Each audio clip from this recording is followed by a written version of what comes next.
청취자 여러분, 안녕하십니까? 오늘 이야기의 주인공은 65살의 평범한 어머니입니다. 딸이 결혼한 후 매달 꼬박꼬박 200만 원씩 효도비 명목으로 보내온 돈을 그녀는 3년 동안 단 한 푼도 쓰지 않았습니다. 딸의 정성이 담긴 돈이라며 고스란히 통장에 모아두었죠. 훗날 딸이 집을 장만하거나 목돈이 필요할 때 돌려주기 위해서였습니다. 그런데 어느 날 사위가 혼자 찾아와 그동안의 효도비를 잠시 빌려달라고 합니다. 겉보기엔 그럴듯한 이유였지만 어머니의 직감은 어딘가 석연치 않음을 느낍니다. 통장을 들고 은행을 찾은 그녀는 창구 직원의 무심한 한마디 덕분에 이체 기록을 자세히 들여다보게 되었고, 지난 3년간 감춰져 있던 충격적인 진실과 마주하게 됩니다. 꼬박꼬박 입금되던 그 효도비 속에 도대체 어떤 함정이 숨겨져 있었던 걸까요? 젠틀하고 완벽해 보이던 사위는 이 거대한 연극 속에서 어떤 가면을 쓰고 있었던 걸까요? 아무도 눈치채지 못한 사이 가족 간의 따뜻한 정을 차가운 계산기로 두드리고 있었던 사람은 과연 누구였을까요? 지금부터 그 효도비 뒤에 숨겨진 서늘한 음모, 그 사건 속으로 함께 들어가 보시죠. 제 이름은 김영자, 올해 65입니다. 30년 넘게 회계 일을 하다가 은퇴한 평범한 노인이죠. 저는 서울 서초구 방배동의 오래된 빌레에 살고 있습니다. 엘리베이터도 없는 낡은 건물이지만 평생을 살아온 터라 이곳을 떠나면 오히려 잠이 오지 않을 것 같더군요. 집은 낡고 생활은 소박하지만 제 삶은 단단합니다. 매일 시장에 가서 장을 보고 반찬을 만들고 주식시장을 살피다가 오후에는 주민센터에서 에어로빅을 하고 이웃들과 수다를 떠는 것, 그게 제 낙입니다. 제 인생의 가장 큰 자랑은 딸 지은이입니다. 어릴 때부터 속 한번 썩인 적 없는 아이였죠. 공부도 잘하고 성품도 차분해서 명문대를 졸업하고 외국계 기업에 입사해 지금은 부장 자리까지 올랐습니다. 3년 전 지은이는 최준혁이라는 청년과 결혼했습니다. 겉보기엔 참 괜찮은 사람이었죠. 말수가 적고 예의 바르며 매사에 꼼꼼한 성격이었습니다. 둘은 판교에 있는 방 2개짜리 아파트에서 신혼살림을 시작했습니다. 크진 않지만 젊은 부부가 살기엔 아늑한 곳이었죠. 주말에 가끔 들러 밥 한 끼 먹고 가는 게 전부였지만 잘 살고 있으려니 했습니다. 결혼 후 매달 5일이면 어김없이 제 통장에 200만 원이 입금되었습니다. 지은이는 그걸 효도비라고 불렀습니다. 처음엔 극구 사양했습니다.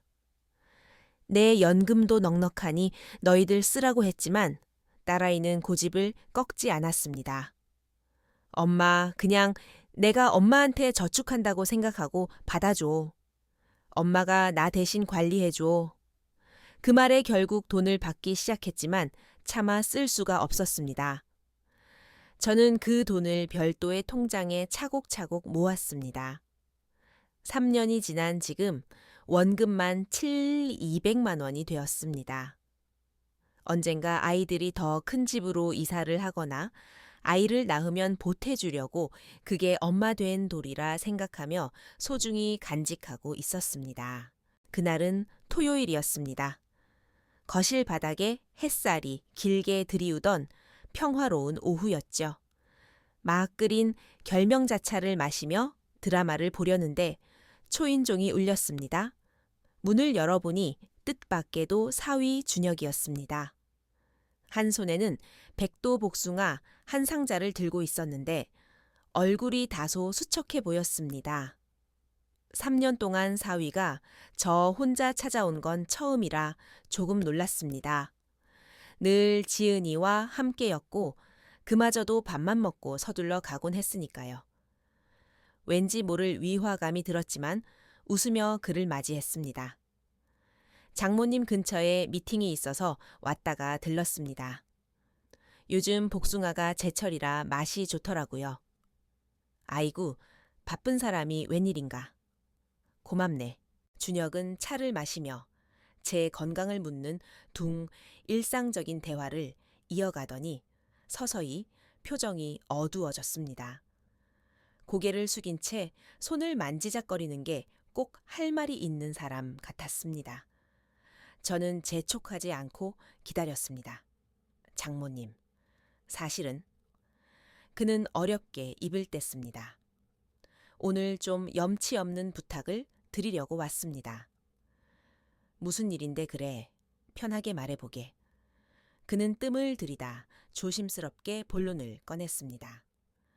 지은이와 임신을 준비 중인데 아이가 태어나면 지금 사는 집이 좁을 것 같아 방 3개짜리 집으로 이사를 계획하고 있다는 것이었습니다. 잘된 일 아닌가. 축하할 일이네. 제가 반색하자 그가 한숨을 내쉬었습니다.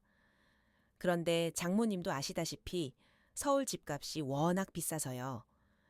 신규 분양을 알아보고 있는데 계약금이 많이 부족합니다. 지은이는 이번 프로젝트 때문에 매일 야근에 시달리고 살이 쏙 빠졌는데 돈 문제로 스트레스까지 주기 싫어서 제가 혼자 해결해 보려다 도저히 안 돼서 그는 간절한 눈빛으로 저를 바라보며 말을 이었습니다. 그래서 정말 죄송하지만 장모님 통장에 모아두신 그 효도비 200만 원을 잠시 빌려주실 수 있을까요? 이사 문제만 해결되고 회사 보너스 나오면 바로 갚겠습니다. 이자까지 쳐서요. 저는 순간 멍해졌습니다. 빌려달라는 말이 낯설게 들렸습니다. 아니, 갚는다는 게 아니라 잠시 융통 좀 부탁드린다는 겁니다. 지은이가 알면 속상해할 테니 이번 일은 지은이한테 비밀로 해주셨으면 합니다. 남편으로서 체면도 있고 제가 알아서 해결하고 싶어서요. 비밀로 해달라는 말에 잠시 멈칫했지만 딸을 위하는 마음이라니 거절하기 힘들었습니다. 알겠네. 지은이 모르게 하란 말이지. 내일 은행 가서 처리해 주겠네. 그는 안도의 한숨을 내쉬며 몇 번이나 고개를 숙이고 돌아갔습니다.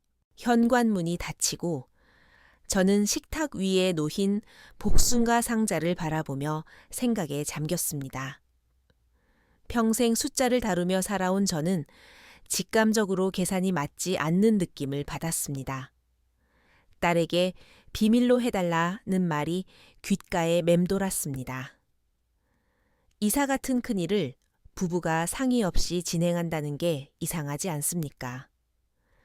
저는 확인을 해야겠다고 마음먹었습니다.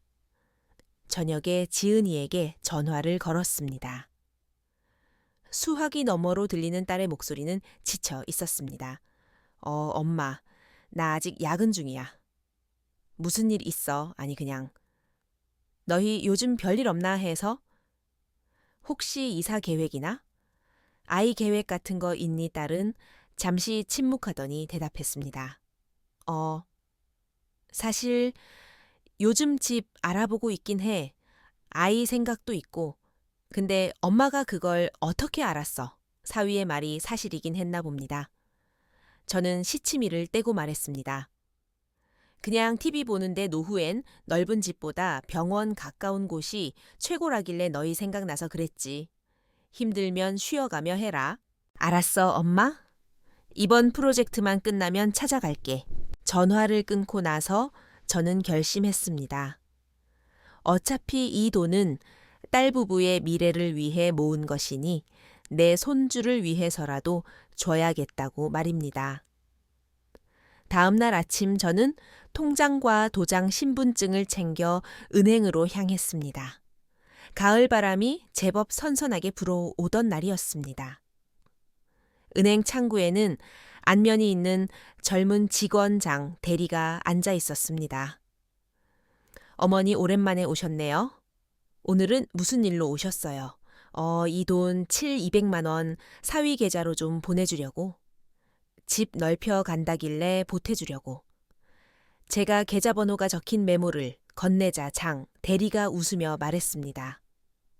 어머니, 요즘 보이스피싱 많은 거 아시죠? 진짜 사위분 맞으시죠? 큰돈이라 조심하셔야 해요. 아유, 사위 맞아. 걱정 마라. 장 대리가 전산 처리를 하던 중 습관처럼 물었습니다. 어머니, 지난 3년치 거래 내역 한번 정리해서 뽑아드릴까요?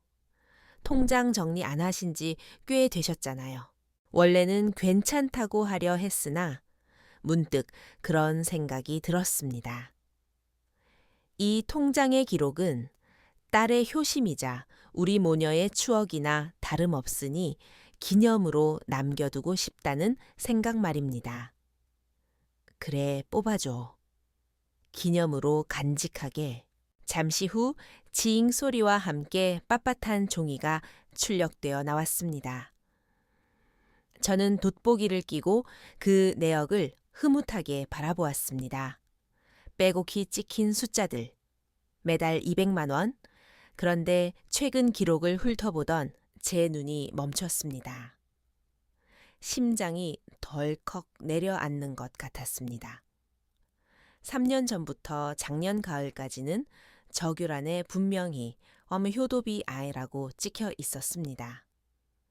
하지만 정확히 1년 전 작년 10월부터 최근까지의 모든 입금 내역의 메모가 바뀌어 있었습니다.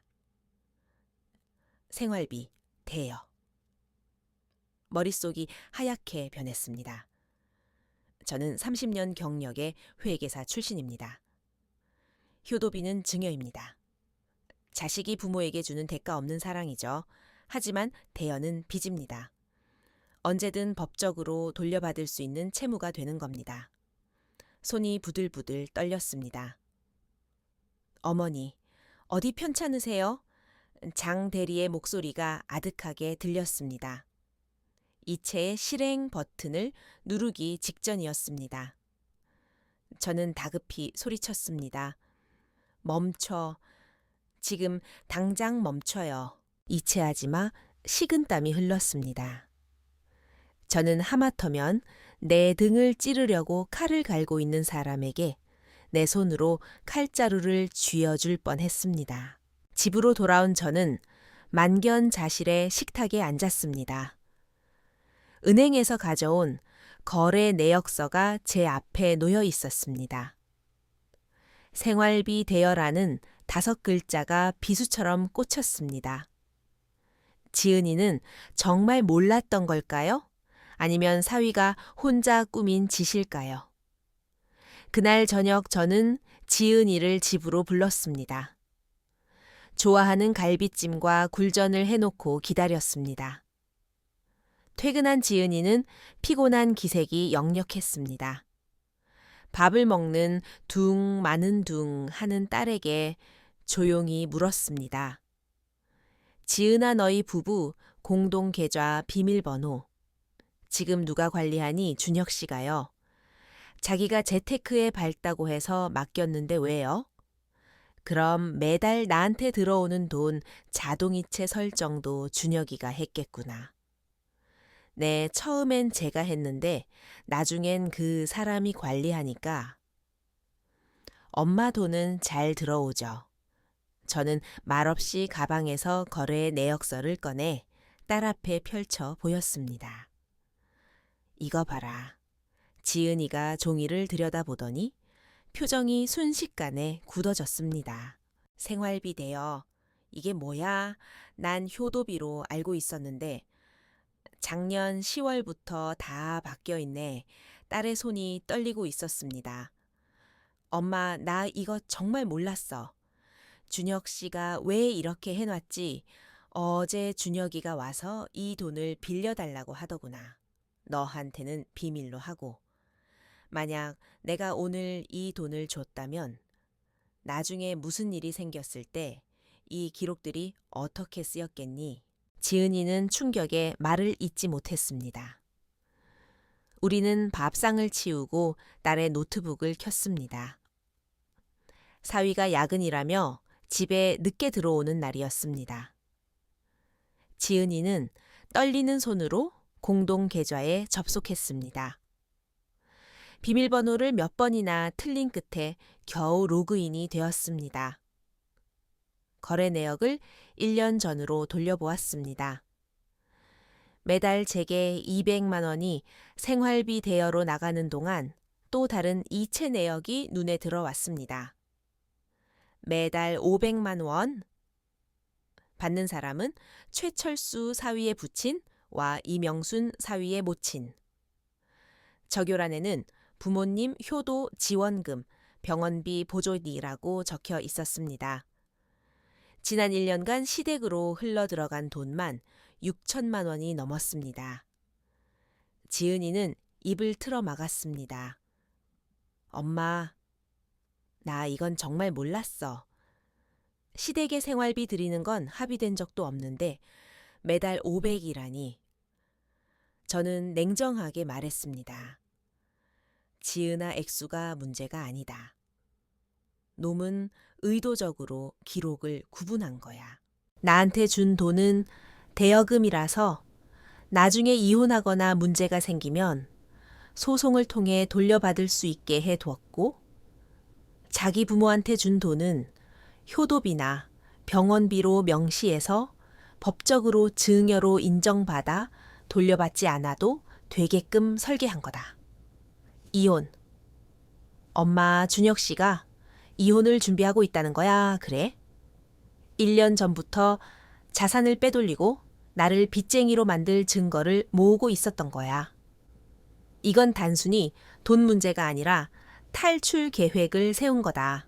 우리는 울지 않았습니다. 대신 행동했습니다.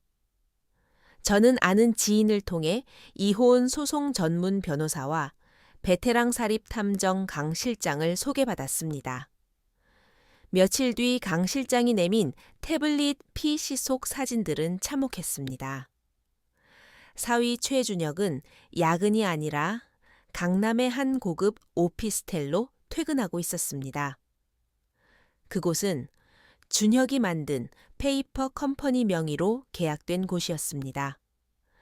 사진 속에는 20대 초반의 젊은 여자 한유리가 등장했습니다. 준혁의 회사 인턴이었습니다. 지난 1년간 법인 카드로 쓴 내역입니다. 명품 가방, 최신형 아이폰 호텔, 숙박비 고급 레스토랑. 전부 회사 경비로 처리했더군요. 한유리 씨와 쓴 돈만 3천만 원이 넘습니다. 지은이는 입술을 깨물었습니다.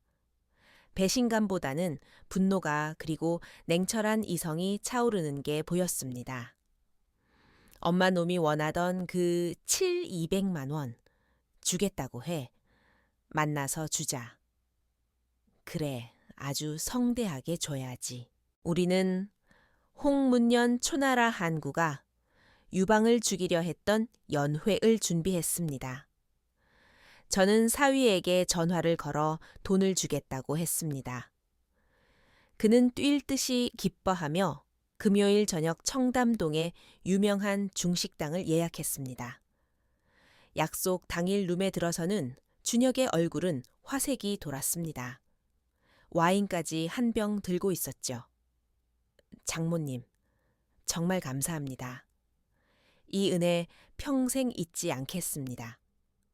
지은이가 아무 말 없이 앉아 있는 걸 보고 잠시 멈칫했지만 그는 곧 뻔뻔한 미소를 지었습니다.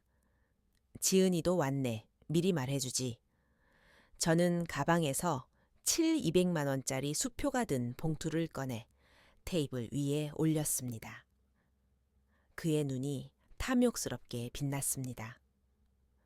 봉투를 집으려는 찰나 지은이가 서류 봉투 하나를 그 위에 겹쳐 올렸습니다. 이건 뭐야? 내 선물이야. 응, 열어봐. 준혁이 웃으며 봉투를 열었습니다.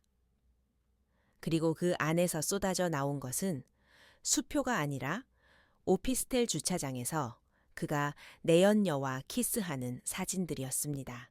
그의 얼굴이 흙빛이 되었습니다. 이게 뭐야? 당신들 사람 붙였어. 그때 룸의 문이 열리고 최 변호사가 들어왔습니다. 안녕하십니까, 최준혁 씨. 저는 박지은 씨의 법률 대리인입니다. 지금부터 나누는 대화는 모두 녹음되며 증거로 채택됩니다.